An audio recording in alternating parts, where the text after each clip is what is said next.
Please stand clear of the doors. Por favor, manténganse alejado de las puertas.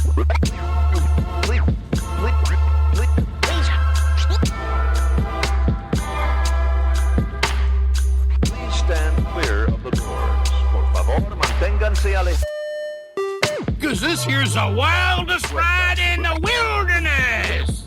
Hello, everyone. I'm Alicia. And I'm Nathan. And welcome to episode 73 of Adventures and Mousecapades.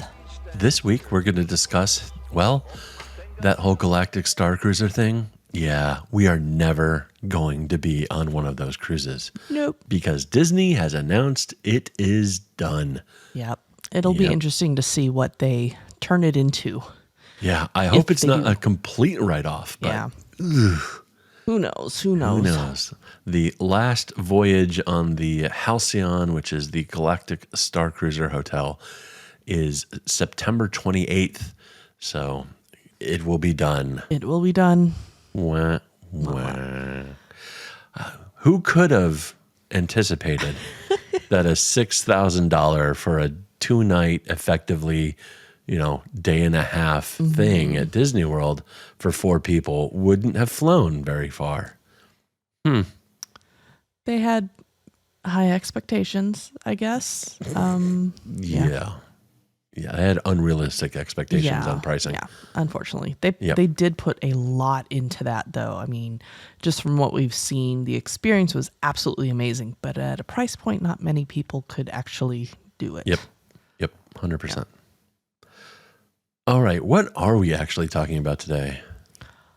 Today we're talking about our March 2023 trip before and after the cruise portion. Nathan and I went to Orlando to celebrate our anniversary. Yeah, 23 blissful years. Mm-hmm. Never a trouble or a care. It's just been amazing. Or something. Something, yeah. Yeah, so we flew in on, oh my gosh, what was it? Like a Wednesday, Thursday, something like that? Yes. I don't even remember. I don't know. I have an alarm picture here of us with the 5 o'clock alarm to get up and go to Disney. Yes. And we, it was cold here in the Seattle area. It was 34 when we left home. And when we got off the plane in Orlando, it was 77. It was brilliant. Quite the amazing change. We were on Delta this time, which is a new choice for us. We've flown Delta for other things, but yeah, it was great. It was actually one of their brand new Airbus A321 Neos. It was super comfortable, and yeah, I really enjoyed it. It was incredibly quiet. I never even heard the engine start up. It was awesome. That's nice. And I'm an airplane nerd, so I pay attention to those kind of things. This was actually quite a long day for us because we weren't just flying into Orlando. We flew into Orlando, dropped our stuff off at the hotel, and then went over to Hollywood Studios for, what's it called? After hours event. The after hours event. Yes. Yeah, so we made it to Hollywood Studios around 7:30 or so. And there was no dining available for a sit-down dinner. Mm-hmm. We did a mobile order over at Woody's Lunchbox, though, and got our grilled cheese on and really enjoyed that. Then we unfortunately realized we had forgot a couple things that we were going to use to do some recording and do some content, both for this show here and for something Alicia was putting together for work. So we took a quick drive back to the hotel and then came back to Hollywood Studios, but it's fine. It worked out okay. Worked out. Mm-hmm. Yeah, we went and saw Fantasmic. We saw the late show at 10 o'clock of Fantasmic, and we haven't seen this in like 14 years. It had been 2009 was the last time we saw Fantasmic. It's been a long time. That was nice seeing that show. I enjoyed it a lot. I loved all the fire and the effects, and it was super fun. One of the nice things about after hours events is they have a lot of characters out that they don't usually have out. The lines are supposed to be shorter, and they have, free popcorn, free ice cream sandwiches and drinks and stuff like that. That was nice to get that, but it was quite crowded. We have been to other after-hours events, and this one was much more crowded than any of the other ones that we've attended.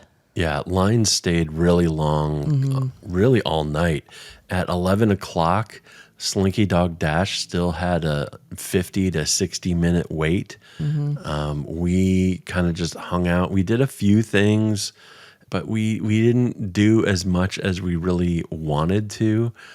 We hung out mostly over in Star Wars in Batuu East, as we like to call it there, in Galaxy's Edge, and got accosted by a couple stormtroopers, and that was fun. We checked out Oga's Cantina for a little bit.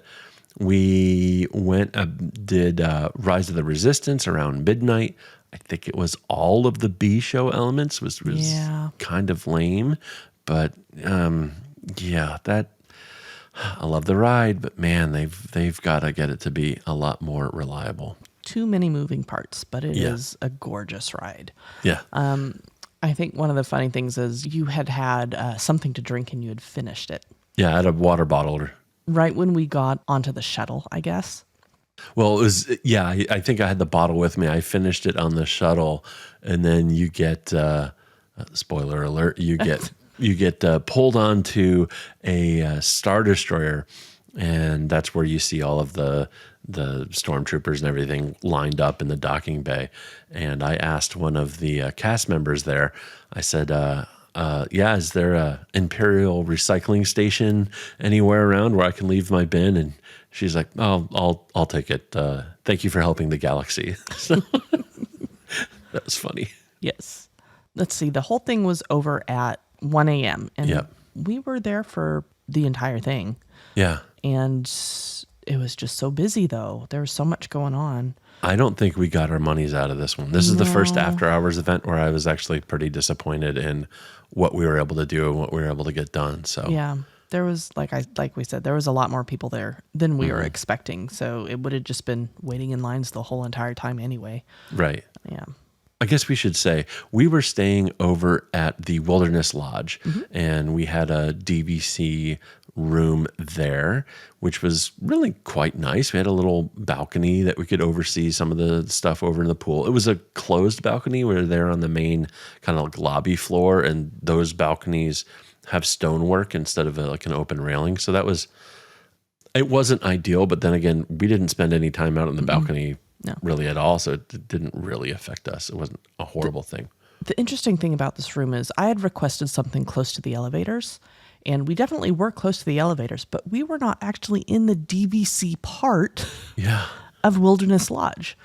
It was odd. It was clearly a DVC room. It was down the hall from the DVC demo room, but it was not where most of the DVC rooms are. So whatever. Worked out fine. Yeah. The next morning, we had a breakfast reservation over at Whispering Canyon Cafe right there in the Wilderness Lodge. And we had Rachel come over and visit and had breakfast with us.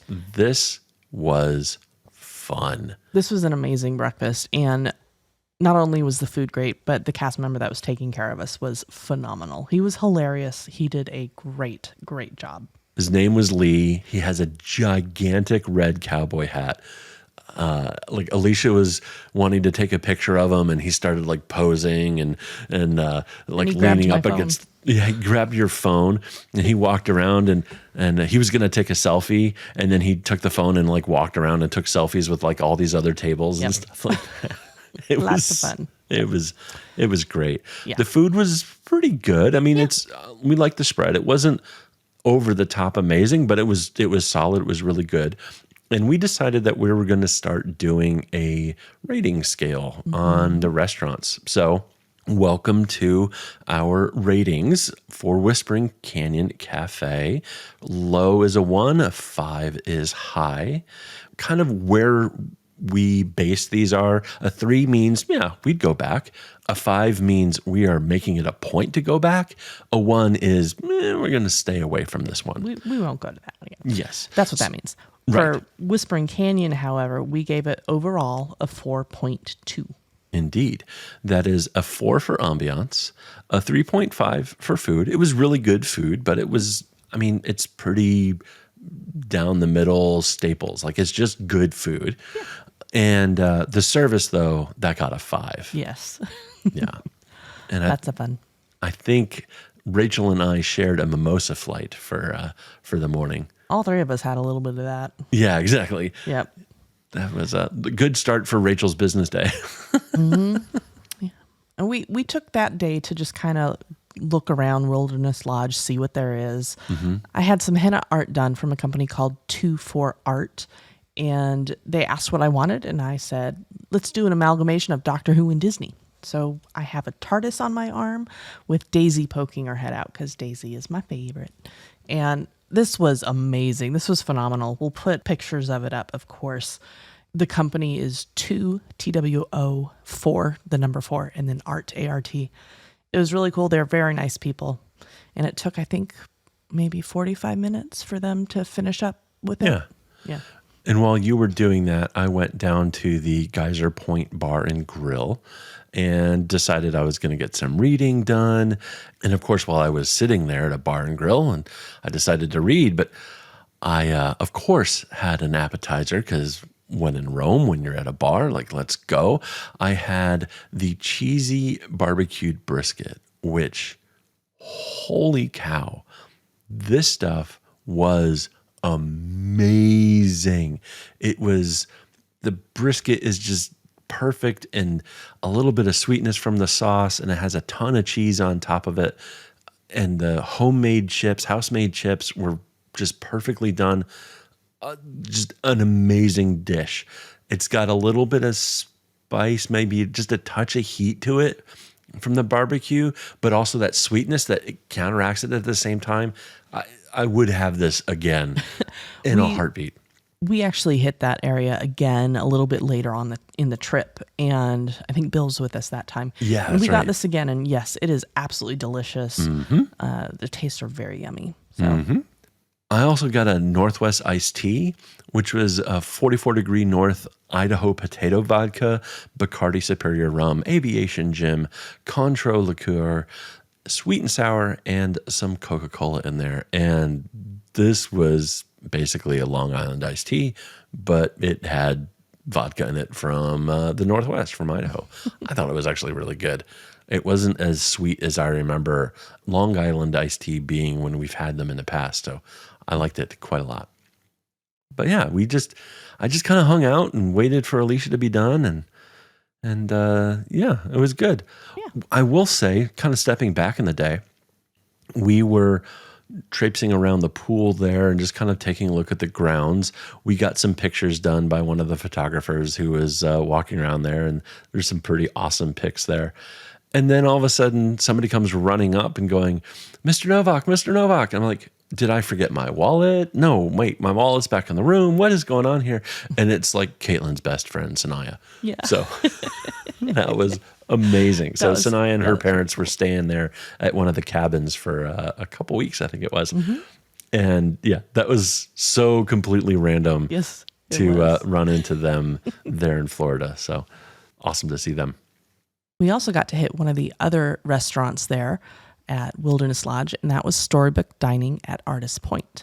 This is really cool. It's a character meal, and we had dinner there. And the characters that are there, Snow White, the Evil Queen, Dopey, and Grumpy. This was an amazing experience. I think we will definitely go back there again. Absolutely. It was so, so fun. I will say when Snow White came around to the table to meet us, she was the cast member. Excuse me, I apologize. Snow White was spot on Snow White, like just this high, incredibly high-pitched, airy voice and everything. And I remember saying to Alicia after she left, I was like, she's absolutely amazing, but I don't think I could live with that woman, because at least not somebody who talked like that all the time. It would drive me insane. Very high-pitched, affected voice. Yep. Yes. So while Snow White was at our table, I asked her if it was Mrs. White or Mrs. Charming. And oops. Her prince is not Prince Charming. That is Cinderella's prince. Her prince is the prince. Right. So then it was, well, is it Mrs. the Prince or Mr. White? Which she was quite taken aback with. And She liked said, that question, though. She loved that question. And she said, you know what? We're going to have to go back and talk about that. So it may be Mr. White. Yes, maybe. The food here was nice. It had family-style appetizers and desserts. And then you picked an entree. And then there were a couple of drinks that we got, too. First drink I had was called the Smoking Mirror. And it had Johnny Walker Black, Wild Berry Lime, and Rosemary Smoke. And I thought it was absolutely delicious. Nathan, you tried some of it, and you said it just smelled like cigarette smoke. Yeah, it wasn't high on my list. It did not smell like cigarette smoke to me. I definitely smelled the rosemary there. I don't know. Something short-circuited in my brain, and it didn't work. I don't think we wrote down what drink you had. I don't either. I think, did I have the antidote? That's a Bacardi Superior rum, hickory smoke, lime juice, and ginger beer. It's kind of like a mule. Yeah. I think that's what I may have had. Okay. Now that I'm thinking about it. I don't know. At this point, it was a few weeks ago, so I just don't remember. The entrees were really good. I had beef stroganoff, and Nathan, you had a pork chop. This is the best pork chop I've ever had, hands down. I mean, it just fell off the bone. Didn't need the knife at all. There was just a perfect little a kick of sweetness from the barbecue sauce. It was truly amazing. How was the stroganoff? The stroganoff was very good. There's a little more mushrooms in it than I wanted, but just a very rich taste. The veggies that were in there, there's like broccoli, cauliflower, and carrot. They were all soaked in some sort of vinegar sauce, like different sauces though for each vegetable. It was very good. And then desserts, I know there's a couple desserts. We only wrote one of them down. It was family style, like the appetizers. There was a gooseberry tart, which I loved very much. It reminded me of rhubarb, and that is Snow White's favorite, is gooseberry tart. And then towards the end, we got to meet the Queen. And this was amazing as well. This experience with the Queen. I think the cast members who channel the villains, if you will, just enjoy leaning into those characters a lot. I mean, it is a chance to really be a little horrible to people under the guise of, well, it's Disney. This is the character, you know. So I walked up to the Queen and I asked her if she preferred Your Royal Highness, Your Grace, Your Majesty, or Your Malevolence. To which she responded, all are good, just don't use Evil Queen. And I talked with her and said, I could never aspire to your level of perfection, but could you share your skincare routine? And she said she doesn't share that with commoners. I should have clapped back on that saying, but I am a duchess. That's true. You are a duchess. Von Bovinghausen. Von Bovinghausen. Yes. Indeed. Yes. It was a fun meal. I think it was really well put together. The service was good. It wasn't stellar, but it was nothing to complain about. So when we look at our ratings, we gave the ambiance a 4. The food was a 4.5, and the service was a 3.5. So overall, that is a 4. We'll definitely go there again. I think the kids would really like it, and maybe Grammy and Poppy would really like that too. Very true. Yeah. The next day was a park day. It was Epcot Day, and we got up early at 7 in the morning to get on the app and get a boarding group for Guardians of the Galaxy Cosmic Rewind. I'm so not a fan of this stuff these days. Yep. So we got boarding group 63, and we also bought a lightning lane for $9.55. We wanted to make sure we were going to get on there. We knew we were only going to be there for a day, and so I was like, you know what? Let's just do both. I think I went for the boarding group, and you went for the lightning lane, like at the same time. We split duties there to make sure that we would get in. Divide and conquer. Divide and conquer, exactly. We got on Guardians of the Galaxy fairly early. We got to the park around 9:30 and got on Guardians of the Galaxy at 9:50. Yep. They let us in 5 minutes early. Yes. Oh, this was for our lightning lane. Yes. Yeah, that's a pro tip. You can scan in 5 minutes early for your lightning lane or boarding group. Lightning Lane single selection enhanced experience. Give us more money, TM. Yes. This was pretty awesome because, as I've mentioned, I've lost a whole bunch of weight over the last several months, and I was actually able to fit onto Guardians of the Galaxy Cosmic Rewind this time. And so I was very excited to take this ride. Everybody says it's awesome. Alicia says it's awesome. And I was so excited to ride the ride for the first time. And we got conga from Gloria Stefan for our song, and it was cool. And then about the halfway through the last third of the ride, I felt horrible. When the ride finally came to a stop, I had to sit down for a little bit because I was worried that I was not going to make it in terms of not hurling. Thankfully, they have a little bench right outside the disembarkation dock, and I sat there for a few minutes while my stomach composed itself. I think the thing is that this ride uses a lap restraint, but it is a much taller lap restraint than most other rides. Like many other rides, the lap restraint actually kind of hits me in the lap or really low in my stomach. And this was pushing into me really right up under my sternum. And it was not comfortable. And I think that's really what set it off. So it was rough. It was rough. But I thought, maybe it's because I was, I pulled it too tight or something like that. I was willing to give it another go and see if I could, not pull that bar so far down to see if it helped. Yeah. So we did go on it again. We got the same song. Yeah, I was bummed. I was like, I really want September, but we got conga twice in a row. And dear reader, it didn't help. I did not do well on the second time. I still didn't get sick, but I almost got sick, and that was rough. Are you going to try it again? Do you think it was a side effect of the medication, or do you think that's just not a ride that you do well with? I think it's because of where that bar hits me on my body. Okay.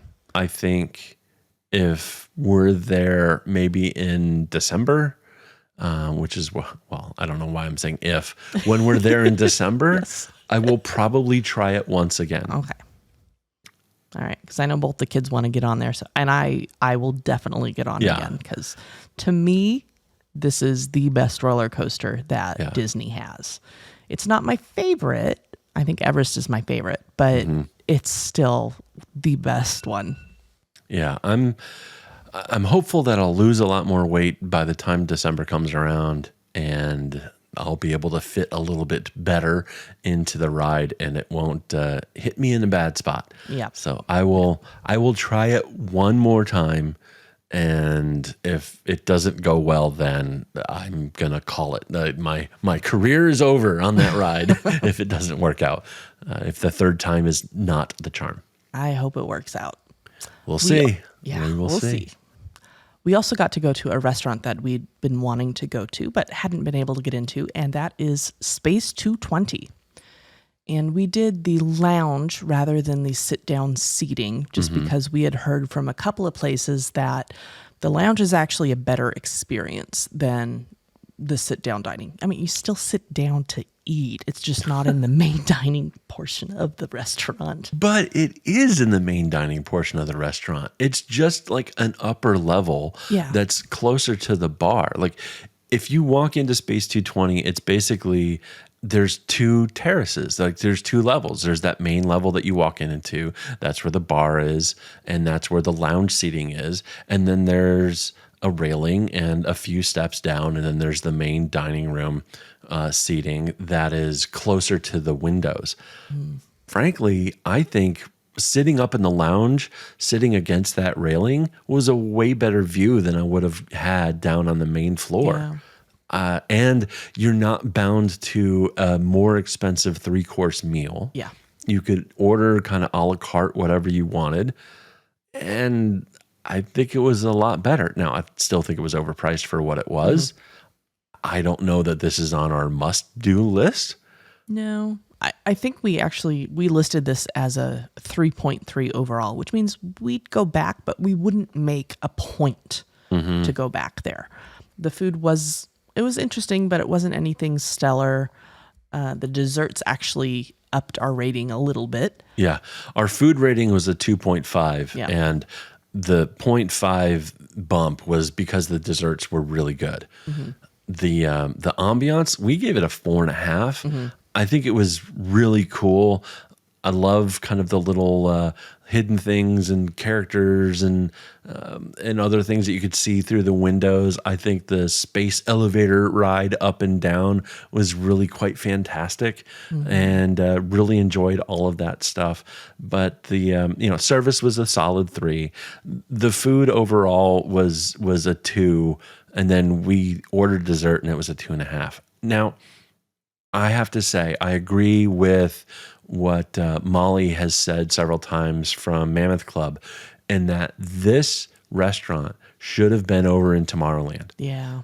It does not need to be competing with all of the other booths and everything else around Epcot, which is for most of the year in a festival season where you have specialty foods from around the world. You've got Via Napoli, you've got Le Cellier, you have like whatever else is going on. You've got France, Chefs de France and all the rest of those, Monsieur Paul, and then Space 220, get out. This is not the right place for this restaurant. I think, honestly, the food rating would probably be higher if this was over in Magic Kingdom, just because the food in Magic Kingdom is so poor overall. Yeah. This could have had a bigger impact. But anywho. While we were at Epcot, the Food and Garden Festival was also going on. So we got to see some of the topiaries that were there. It was still fairly busy that day. We knew we wanted to hit Guardians and wanted to hit Space 220.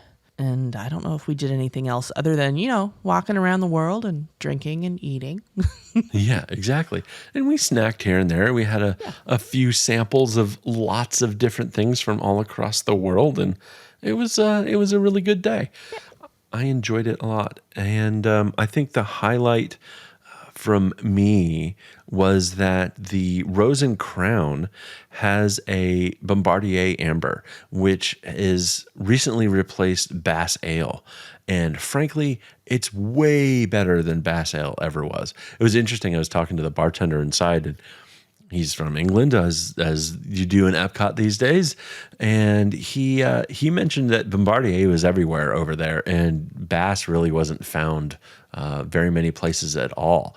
In fact, the only place in the world that was selling Bass Ale out of a keg was Epcot in Disney World, and they basically just discontinued their keg service. So that was the driver behind the switch over to Bombardier. But I think it's a good change. I thought it was much better, much better. One of the things that we usually do on our trips is we purchase a photo pass because we like taking pictures. We get some really good memories. And there was a really nice experience outside of Guardians of the Galaxy with the cast member there. I really wish I could remember his name, but I don't. He was just great. He was joking around with us and we had a good time. And on our way out of the park, he was actually at the very front of the park in front of Spaceship Earth. And we saw him and we were like, oh, let's get some pictures. We got one of the, I think it's called the Tiny World shots, which is kind of cool. It's like a 360-degree camera kind of thing going on. Yeah. And this was after we had taken pictures with him at another spot in front of Spaceship Earth. And we went over to this other photographer and he was like, you better take good care of them. They're awesome people. And we basically motioned him over and he's in our Tiny World picture. Yes. It was so awesome to show some love back to an amazing cast member. We had a lot of fun. Yeah. Saturday was just kind of a chill day for us. It was our anniversary. It was our anniversary. I think we went to Disney Springs to go pick up graduation ears for Caitlin, and just kind of chilled for the day. Yeah, we didn't do a whole heck of a lot. Bill came over and we had a lunch at Geyser Point over there at the Wilderness Lodge and enjoyed a sampling of all sorts of different appetizers. The food there is just so good. It's very and then we got all dolled up and Alicia and I had dinner over at California Grill. Yeah. And this was, if memory serves, I believe the last evening of the 50th anniversary menu at California Grill. It was either the last or the penultimate. I think it was the penultimate. Okay. Yeah, I think it stopped on Sunday, so Sunday was the last one where it had the 50th anniversary menu. Yep. This was really good. We've been was there really for good. breakfast before. We haven't done dinner. Well, now we have, but Exactly. it was really loud in there. It was. We didn't write down our notes in terms of a rating. So let's just do this on the fly from memory. Ambiance? I'd say 3. 3. Yeah. Yeah. Agreed. Now, just inside the restaurant is a 3. The fact that you can go outside and watch the fireworks is amazing. I think that would bump it up. Yeah. The fact that we were there and timed it so that we would see fireworks. Basically, we had our appetizer and we had an entree. And then before dessert was when the fireworks happened. Yep. And it was just like the perfect timing. I would say if you were not there during fireworks, the ambiance is a 3, right? Yeah. I think because we were there during the fireworks and everything, it's a 4, a 4 plus. And it was really good. Now, the service was amazing. Yes. I'm going to give the service a 4.5 or a 5. And it was really cool because we said it was our anniversary. And when we got back from watching the fireworks, our table had been decorated with all sorts of Mickey Mouse shaped glitter, big Confetti. glitter pieces and stuff. It was really cute. I appreciated that. Yes, it was nice. The food, I really enjoyed the food. I think it's probably a 4 for the food. Yeah. We've been places that have a higher rating food-wise, but this was very good. I think the wine pairings that I had with the meal were fantastic. Really enjoyed those. My pork was good. It was not as good as what I had over at Storybook previously, a couple nights before, but it was still good. The polenta that came with my pork dish was just so well done, so smooth and buttery. And there was a nice bit of sweetness, a little pop of sweetness from the corn. I really enjoyed it. And we had 2 appetizers that I want to mention. We had the wontons and the sushi. I ate all the sushi because Nathan didn't want any of that. That was absolutely delicious. I thought the sushi was very good. And the wontons were very good as well. They even had a bunch of heat in it, and I liked it.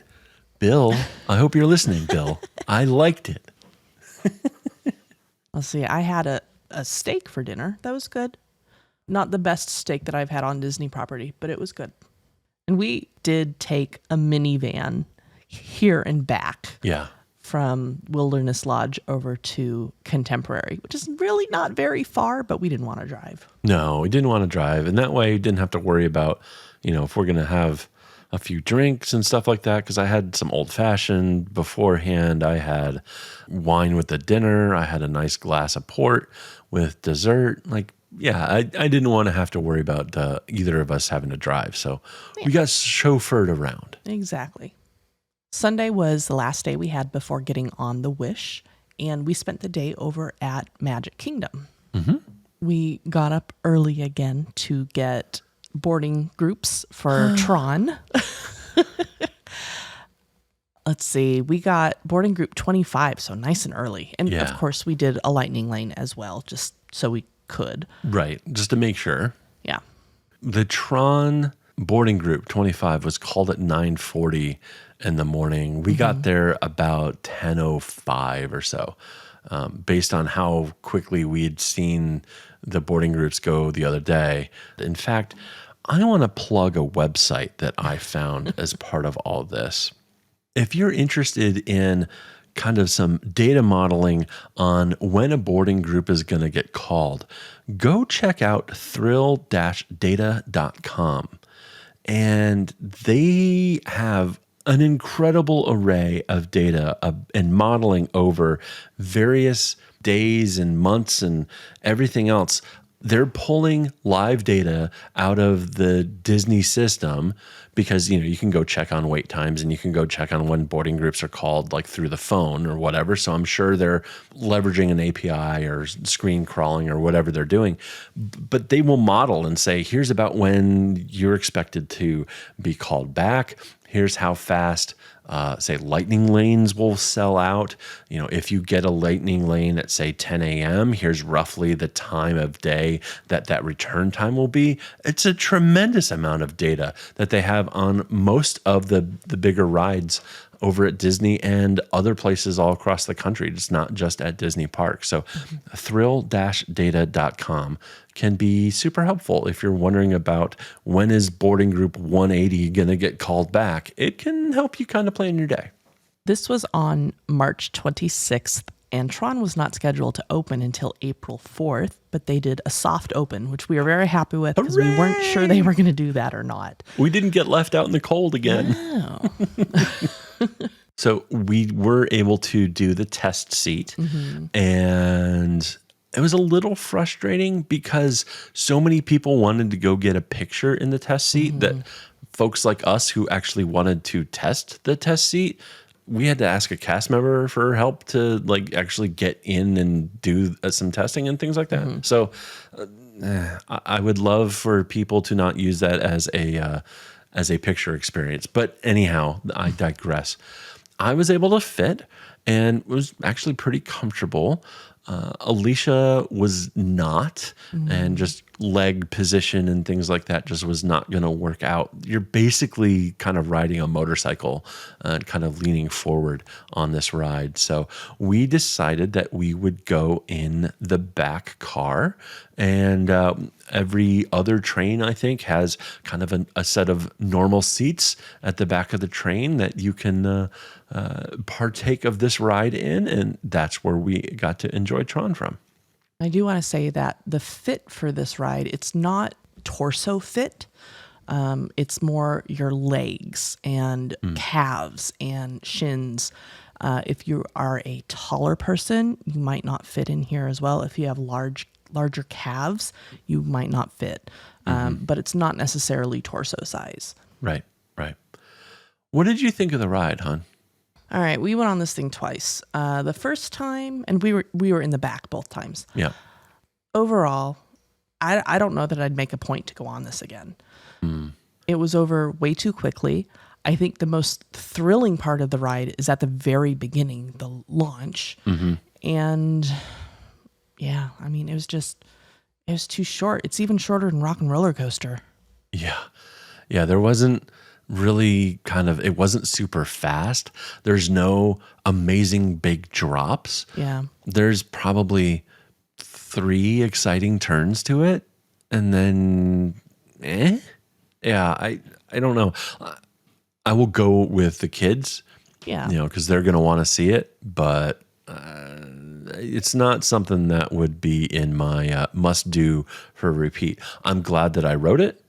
I'm glad that Caitlin is standing there and making bunny ears behind Alicia right now. And yeah, it's just not something that I think is going to be on my must-do list. Yeah. I would much rather go do Space Mountain than Tron. Yeah, that's a bit disappointing. Now, rides are very subjective. People enjoy different things. Yep. The queue is actually really cool. I enjoyed the queue. Once we got into the main queue, I mean, we still had to wait before to get into the main part. The main part was really nice. They have huge fans over it. And then you go inside. There's a place to get a locker. If you have anything larger than a phone, it has to go in a locker. It's quick and easy, no hassle. It was fine. If we're going to apply our restaurant rating scale to Tron, I'm going to give it like a 2, 2.5 maybe. Yep. So, Yeah. but we did other stuff that is a lot more fun on our Magic Kingdom day. We rode Big Thunder. We hit a Haunted Mansion. We rode Pirates. We did Tron again. We, of course, hit important things like the People Mover and Carousel of Progress. I mean, you got to hit all of the classics. Exactly. And we got to meet up with Ashley, who we have had on this podcast earlier. She was telling us about the Disney College program. And we got to meet up with her and her husband, and that was fun. It was good to see them. It was awesome hanging out with them for a few hours and going to see some character friends and just really having a good old time. It was great. It was great.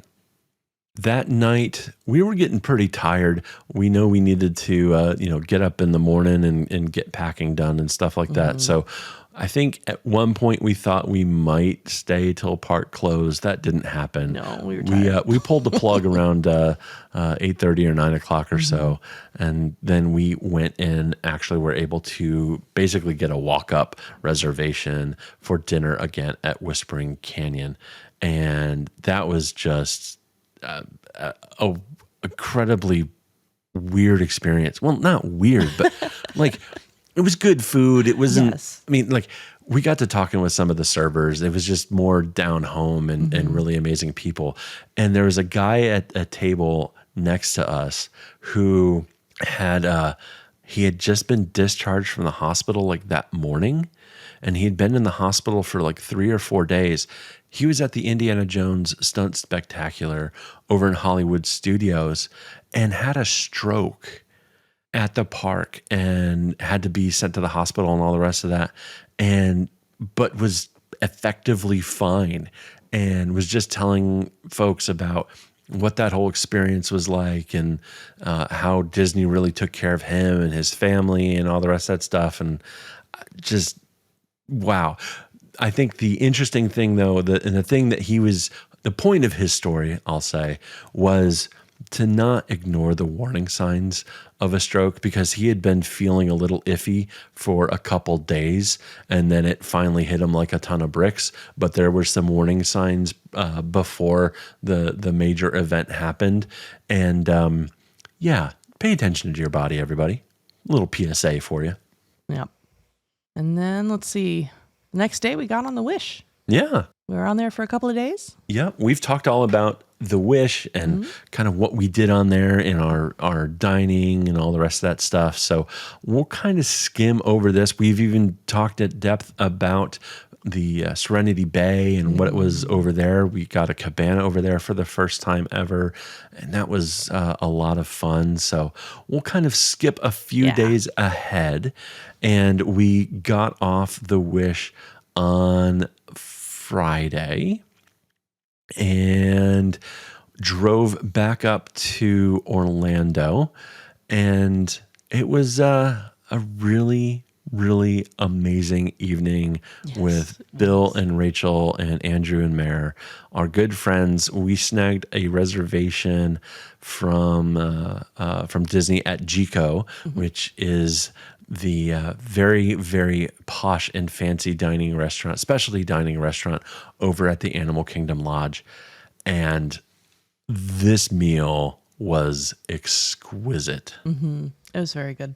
One of the interesting things is, I'm not exactly sure how this happened, but we got the chef to make us grilled cheese. We were talking with the manager, the shift manager. Yes, that's right. And talking about what good food means and the experience and all the rest of that stuff, how a restaurant can really impact your day and your meal and everything. It's not just, the people and the service, but it's the care and love that the chefs and cooks put into your food. And I mentioned our grilled cheese story on the Disney Wonder and how that just inflated into an amazing experience over the course of our 2-week pandemic cruise. And I didn't think any of it. And about, I think it was after the main course. It was before dessert. It was before dessert, so it was after the main course. The manager comes up and she brings a tray, a plate with 4 grilled cheese sandwich sections on it. And she had berated the chef, just like our head server had on the Disney Wonder, had said, look, if you can't cook a good grilled cheese, why are you even here? And she basically challenged the grilled cheese challenge to the chef there at Jico. And oh boy, did he pull it off. Yes, this was an amazing Knocked those out of the park. We were all trying to figure out, what kind of the cheese it was. And I'm like, I think it's 2 different cheeses. I don't think it's just one cheese. I think I got it right. I was so happy. I think it's American and cheddar. Yeah. I think it was American cheddar, like an American slice, some sharp cheddar, and then another American slice. Yeah. And then the bread was just perfectly toasted. It was very good. And it was funny because we would have other servers like come over to our table. The bartender came over and was like, how did you get him to do that? And it was really funny. Jico food all up and service, like everything at Jico was top notch. Like 5s across the board from us. It's an expensive meal, but it was so good. It was so, and the company didn't hurt either. Exactly. It was, if we could relive that night over and over, I would do it. Like it was so fun. It was so fun. Yeah. One thing we do have a note on is the filet mignon. I think all of us except for Mare and Rachel had the filet mignon. I think you're right. Okay. The filet was pretty good, but Topolino's is better. Yeah. Topolino's is still the best filet that I have ever had. And it's not to say that the one at Jico was bad. No, it was very good. It was really, really, really good. But the filet over at Topolino's is Yep. otherworldly. Yes. Yes. That was a good evening. I think the next day was our last full day before we flew home. Yep. And it was a chill day. I think I spent the day with Rachel and You guys went pool hopping, didn't you? Well, kind of. I mean, we just went to the old Key West pool because that's where we were staying. You went bar hopping at the pool. Yeah. I mean, it was bring your own drinks, but we did go to a bar afterwards. Yeah. There you go. Yeah. Bill and I went to the Orlando City soccer match, and that was a blast. We went and did some serious tailgating beforehand, and that was an evening to remember. It was so fun getting to hang out with Bill and a lot of the other folks that they know at the matches and everything. It was, I had a ton of fun. And Bill turned me on. There was a vendor that was in the parking lot there where we were tailgating that makes his own cordials. Basically, these are different types of cellos, not like musical instrument cellos, but like limoncello, right, is a lemon-based liqueur. It's like an Italian style. Well, I got to try all sorts of stuff. There was a tamarind cello, a blackberry cello. He had a limoncello that was almost like buttery. It was so good. There was a starfruit cello. It was like a little dirty, but it had like vanilla notes in it. It was so complicated on your palate, but it was so good. And then he also had like a peanut butter or a peanut vodka or something like that. And so like if you mixed the blackberry cello and the peanut vodka, you basically had a peanut butter and jelly shot. Yeah, it was good. Good times were had by all. Let's just say that. And thanks for Doc driving us home because, we'll just leave it at that. We needed a DD. Well, you didn't drive home though. You drove to the bar where Rachel and I were at. Well, yes, that is technically accurate. Yes. The next day was, I guess, it was our last morning in Orlando. And we were in mourning. Yeah. We had a brunch planned or a breakfast planned that morning at Homecoming at Disney Springs. And this was delicious. Oh, and the crew was there too. So yes, that was nice. Homecoming was fantastic. Yeah. That was another must do, I think. I would definitely go there again. And the food was great. The drinks were amazing. And then we headed over to Raglan Road and had a couple more drinks and just did some good old hanging out. We recreated a few pictures of the group from our various visits over the years.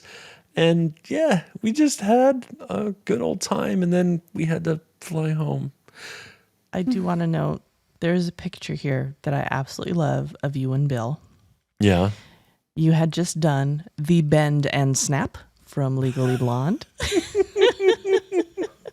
What's funny is Caitlin and I just watched that yesterday. So yeah, we got some really good pictures with the crew, and then we had to go home. Yeah, and on our drive from the airport, it was snowing.